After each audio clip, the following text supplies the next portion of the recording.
Wild life এত কাছ থেকে দেখার সৌভাগ্য একমাত্র আপনাদের রস আইল্যান্ডে আসলেই হবে।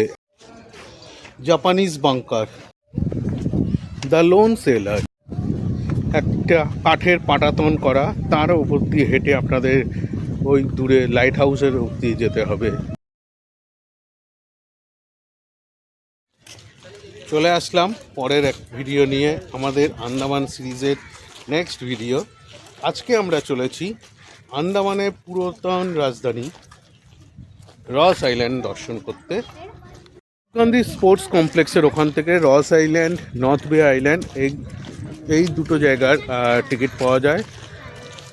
খালি রস আইল্যান্ডের টিকিট আমরা কাটলাম, নর্থ বে আমরা যাব না, কারণ আমরা ওয়াটার স্পোর্টস অ্যাক্টিভিটি অলরেডি আমরা নীল আইল্যান্ডে করে নিয়েছি। তো রস আইল্যান্ড যাওয়ার টিকিট হচ্ছে 470 টাকা পার হেড। তো আমরা 3 জন আছি, পড়লো 1410 টাকা। একটা বোটে 10 জন হলে তবেই বোট ছাড়ে। আমরা এখন ওয়েট করছি বাকি লোকেদের। খানিকটা হেঁটে আসার পর এগিয়ে চললাম বোটের দিকে। এই বোটে করে আমরা রস আইল্যান্ড যাব, এই বোটটা করে আমাদের যাত্রা শুরু হলো রস আইল্যান্ডের দিকে। এই বোটে করে 10 জনের বোট, একটা বোটে যতক্ষণ 10 জনকে নেবে, শেয়ারিংও হয়। আপনারা চাইলে বোট বুক করতে হলে পুরো 10 জনের টাকা কাটতে হবে আপনাকে। রস আইল্যান্ডে পা দেওয়ার সাথে সাথে অনেকগুলো মাছ এসে আমাদের অভ্যর্থনা জানালো। রস আইল্যান্ড, বর্তমানে এর নাম নেতাজি সুভাষচন্দ্র বোস দ্বীপ।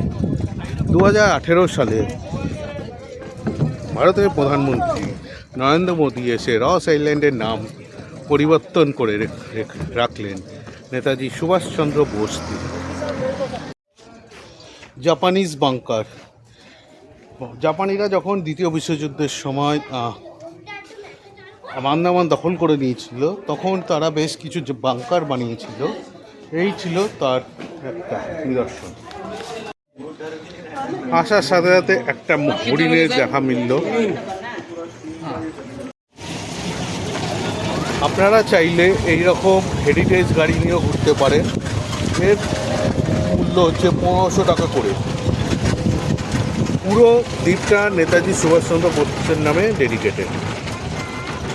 आप लोग देख सकते हैं ये present Ali store first market store था इस आइलैंड का, जहाँ पे नीचे खाना स्टोर होता था ऊपर से। बोटिनियंस क्लब 1865 में ये बना था। इसमें 3 रूम था, फर्स्ट बार रूम, मिडिल वाला डांस फ्लोर रूम, पीछे वाला कार्ड रूम।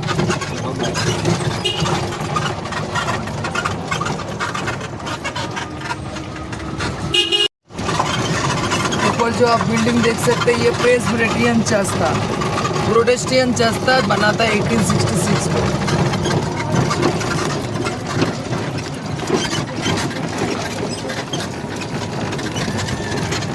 लेफ्ट साइड में ब्रिटिश का बनाया हुआ जेल। দেখো এটা জেল, বাদিকে বা তোমাদের নাম দিকে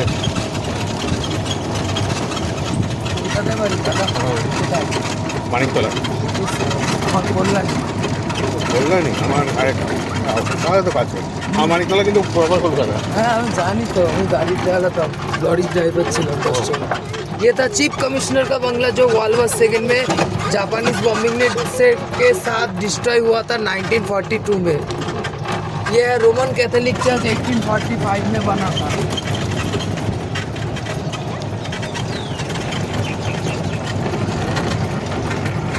सिक्योरिटी गार्ड रूम ब्रिटिश लोग। और सामने जो रेड बिल्डिंग आप लोग देख सकते हैं ये है 165 ब्रिटिश सोल्जर्स का रहने का घर। इसका नाम था ट्रूप्स बैरेक।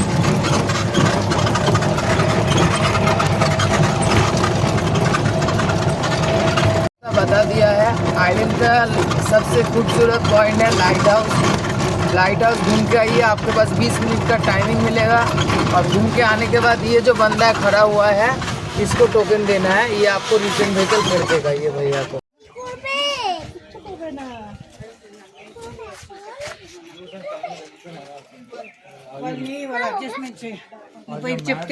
আসার সাথে সাথে হরিণের দেখা পেলাম। আমরা 200 ফুট উঁচুতে চলে এসেছি। এই হিস্টোরিক্যাল আইল্যান্ডের সমস্ত কিছু আমাদের গাড়ির ড্রাইভার এক্সপ্লেন করে দিল। আমরা এখন এগিয়ে চলেছি আপনার লাইট হাউসের দিকে। লাইভ এত কাছ থেকে একমাত্র আপনারা রস আইল্যান্ডেই দেখতে পাবেন। অনিন্দিতা হাত দেওয়ার চেষ্টা করছে। এগিয়ে যাচ্ছি এই আইল্যান্ডের মূল আকর্ষণ লাইট হাউসের দিকে। আপনারা তার সাথে দূরে নর্থ বে আইল্যান্ডও দেখতে পাচ্ছেন, নীল জলরাশিও দেখা যাচ্ছে।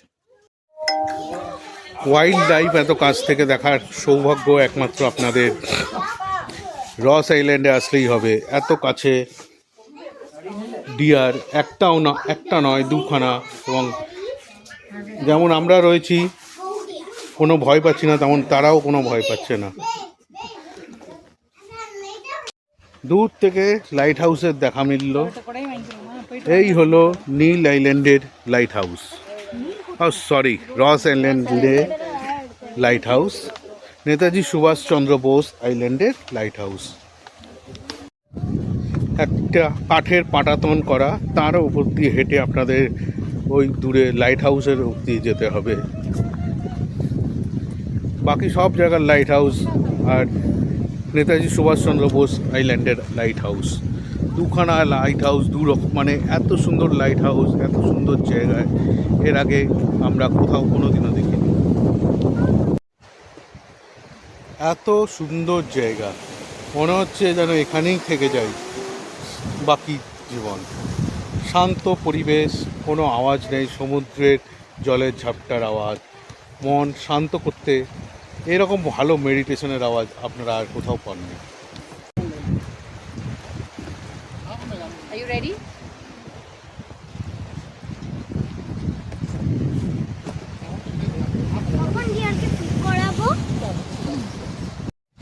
দূরে এটা হচ্ছে পোর্ট ব্লেয়ার, আর এই হচ্ছে গিয়ে নর্থ বে, যেটাতে লাইট হাউস দেখা যাচ্ছে। নর্থ বেতে গিয়ে আপনারা, আগেই বলেছি, যদি আপনারা ওয়াটার অ্যাক্টিভিটিস করতে চান তাহলেই আপনারা নর্থ বেতে যাবেন, না হলে নর্থ বেতে গিয়ে যাওয়ার কোনো মানে হয় না। পুরো একটা আইল্যান্ড বীর বাঙালি নেতাজি সুভাষচন্দ্র বোসের নামে, এবং সেই আইল্যান্ডের এত সুন্দর একটা লাইট হাউস আর এত সুন্দর একটা সিনেটিক ভিউ, সত্যি বাঙালি হিসাবে নিজেকে গর্বিত মনে হচ্ছে। লাইট হাউসের কাছে এরকম একটা ছোট একটা ক্যাফে টাইপের আছে। আপনারা 150 টাকা পার হেড এই গল্ফ কার্ডে আপনাকে ওরা একটা টোকেন দিয়ে দেবে। একটা কার্ডে ম্যাক্সিমাম 6 জন, সামনে 2 জন, মিডিলে 2 জন, পেছনে 2 জন, 6 জন আপনারা আসবে, একটা কার্ড ছেড়ে দেবে। যদি আপনারা একসাথে 6 জন থাকেন তো অসুবিধা নেই, বা যদি ট্যুরে থাকেন একটু ওয়েট করবেন, কেননা একটা কার্ডের জন্য একটাই কুপন দেওয়া হবে। যে 6 জন এসছে বা 5 জন বা 4 জন, যারাই আসুক না কেন, একসাথে তাদেরকেই ফিরতে হবে। বেসিক্যালি রস আইল্যান্ড একটা হিস্টোরিক্যাল প্লেস। আপনাদের ব্রিটিশ আমল এবং জাপানিজ সময়কার বিভিন্ন তথ্য আপনারা পাবেন এই রস আইল্যান্ড ভিজিট করতে। জন্য একটা কিউরিও শপ আর দুখানা জুস খাওয়ার শপ রয়েছে। আপনারা চাইলে যেটির সামনে এসে সেটা নিতে পারেন। নেতাজি সুভাষচন্দ্র বোসের যে পরাক্রম দিবস ছিল, জন্মদিন, সেদিনকে উপলক্ষে যে ড্রোন শো হয়েছিল তার গেট এখনও মজুদ আছে নেতাজি সুভাষচন্দ্র বোস আইল্যান্ডে। আমাদের রস আইল্যান্ড ভিডিও আপাতত এ পর্যন্তই। আপনারা যারা এখনও আমাদের চ্যানেলটি সাবস্ক্রাইব করেননি তারা সাবস্ক্রাইব করে রাখবেন এবং বেল বাটনটা টিপে দেবেন সমস্ত আপডেটেড ভিডিও সাথে সাথে পাওয়ার জন্য। দেখা হবে খুব তাড়াতাড়ি পরের ভিডিও। ততদিন ভালো থাকবেন, সুস্থ থাকবেন। বাই।